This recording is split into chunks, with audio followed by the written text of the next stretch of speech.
আলামিন মাতৃগর্ভে আমাকে আপনাকে সুনিপুণ ভাবে বানিয়েছেন। প্রথম 30 দিন শুধুমাত্র আমার বাবা, আপনার বাবার এক ফোঁটা নাপাক পানি, সেটা থেকে আমাকে আপনাকে প্রথমে পানি, তারপরে রক্ত, তারপরে গোস্তের টুকরা, তারপরে আমাদের শরীরের সমস্ত অঙ্গ প্রত্যঙ্গ গুলোকে বানিয়েছে। যখন কমপ্লিটলি একটা মানব শিশু আমাকে আপনাকে তৈরি করেছেন, আল্লাহ বলেন বান্দারে জমিনে গিয়ে আমার সিজদা দেওয়া লাগবে, জমিনে নিয়ে আমার জপ জিকির করা লাগবে বান্দা।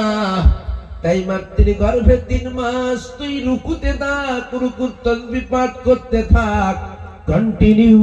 3 মাস ধরে আমরা প্রত্যেকই মাতৃগর্ভে রুকু অবস্থায় কাটিয়ে রুকুর তাসবিহ পাঠ করেছি, বলেন সুবহানাল্লাহ। 3 মাস রুকুর কোর্স যখন কমপ্লিট হয়ে যায়, এরপর আল্লাহ বলে বান্দা দুনিয়াতে অনেক খোদা দেখতে পাবা বান্দা, তার ভিতরে একমাত্র আমি হলাম তোমাদের খোদা। অনেক ভণ্ড খোদা দেখতে পাবে, অনেক চিটিংবাজ খোদা দেখতে পাবে। কোন খোদার কাছে মস্তক নত করো না, একমাত্র আমি আল্লাহ ছাড়া।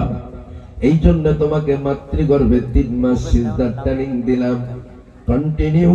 3 মাস আমাদেরকে মাতৃগর্ভে রেখে সিজদার ট্রেনিং দিয়ে সিজদার তাসবিহ পাঠ করিয়ে তারপরে বান্দা তোকে আমি রুকুর ট্রেনিং দিলাম, সিজদার ট্রেনিং দিলাম।